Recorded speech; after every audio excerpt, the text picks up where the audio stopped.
What's up guys, it's Spartacus here, and I am now entering Prestige 3 here in Black Ops 6, and on screen you will briefly see my stats on my combat record and the medals that I have earned thus far in multiplayer, and of course I will also briefly show off the Prestige rewards that you can earn while ranking up through Prestige 3. And so even though I am showing you that I am entering Prestige 3, I actually entered Prestige 3 a little while ago, and I say a little while ago, I mean just like maybe a few weeks ago, and the reason why I'm not uploading this video until now is because I just feel like I've been incredibly busy as in the last couple weeks, because of course we did recently have Thanksgiving, but also during the beginning of the week of Thanksgiving, I took an exam that I've been studying for almost a year now, which it shouldn't have taken me this long to actually finally pass the test. And yes, I did pass it right before Thanksgiving, which was great to see, but it was a huge stress reliever actually getting that test out of the way, because now I don't have to worry about taking another exam for a few months now. And so in the meantime, I've just been grinding COD. Like, since I got done with that exam, I'm just like, thank goodness I have this weight off my shoulders. Now I can go ahead and just grind Call of Duty. And that's exactly what I did, because we did have a couple double XP weekends, one being throughout the week of Thanksgiving. It lasted for almost a whole week, so I took full advantage of it, and that's pretty much the majority of my leveling up has been through that week and those double XP events.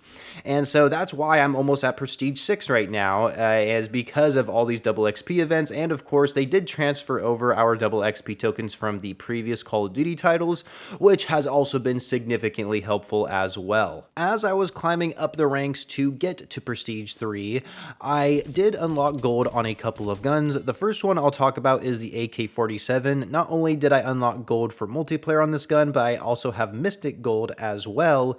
And I would say that this is a pretty average assault rifle. Personally, I really like using the AK-47 in Call of Duty games. It's usually not the best gun that's in the game, or at least the best assault rifle. And I think there are other assault rifles that perform better than the AK-47, although I felt like this was like a really good, like, all-around AR to use in pretty much almost any situation. It's definitely not the best gun to use in close range. It's definitely not the best gun to use at medium to longer ranges, but it is still solid all around, and I don't feel like anybody's gonna have too many issues performing well with this gun. I will say, when I was using it, I felt like it had a decent headshot multiplier. Maybe I was using that specific barrel to make it have more headshot damage. I can't remember exactly what class setup I was using back then, but at the time of recording this, actually, there was a patch that went out for weapon balancing updates, and in that weapon balancing update, I know they adjusted headshot multipliers, I think, across the board for all guns, and so I'll have to look into and see how the AK-47 was affected by that, but supposedly headshot damage is a lot greater now since this patch rolled out, so I'll have to watch a video on Exclusive Ace about that. But yeah, AK-47, I would say it's a pretty solid gun all around. It's not the best in any particular category that I would place it at, maybe for headshot damage, but I think it's a really fun weapon to use. I don't think anybody's going to have a hard time using this gun in multiplayer or in zombies. And the only other gun I got gold during this time was the Tsarkov marksman rifle, and I actually didn't get gold unlocked for multiplayer on this gun yet at the time. I only got Mystic Gold for it, so this was at the time when I started using the Tsarkov for the first time, and I started using it for the first time in multiplayer, and so I didn't have like really any attachments unlocked for it, and so I felt like some of those attachments you unlock at higher weapon levels, I felt like would have benefited the gun a lot more for me when I'm playing in multiplayer. But as I was playing in multiplayer, I did recognize that this gun did have a one-shot potential to the head at a lot of ranges. Obviously there is a damage range drop off for that, but I figured that since I'm one-shotting enemies in multiplayer by just shooting them in the head, I figured in zombies it would also have a high critical damage as well. And sure enough, that is the case. As you are using this gun in zombies and leveling up its rarity and pack-a-punching it as you are surviving, you will recognize how amazing the critical damage is on the Tsarkov. In fact, I think it might actually one-shot zombies to the head past round 30, as long as you're at pack 3 and you have a legendary rarity on the gun. It can still one-shot zombies to the head at least past round 30, if I'm not mistaken. And of course, you can increase the headshot multiplier multiplier by using a specific barrel on the gun. I think I did use that in zombies as well, and so that's the only time I would actually recommend using that barrel is in zombies. I would never recommend using it in multiplayer. But in zombies, even though I think the Tsarkov is fantastic to use in zombies when it comes to taking out enemies for their critical hits, so especially when it comes to elite enemies like the Abominations, where you have to actually aim pretty accurately at their open mouth in order to take them out pretty quickly. And so because of that, the Tsarkov is perfect for that kind of situation. In fact, I would say the Tsarkov might be the best gun to use to take out elite enemies, just simply because it takes one shot to like an open mouth Abomination and the head will already explode by just one shot. It's so crazy how quickly you can take out Abominations with the Tsarkov. It's not even funny, you guys. Like it's so crazy fast, and I don't see anybody talk about how quickly you can take out elite enemies with this gun, but that's really all it's useful for. Like if you're in a situation where a horde of zombies are about to trap you in a corner and you don't have your Aether Shroud upgraded, you don't have any decoys or monkey bombs, really anything to protect yourself with other than the gun in your hand,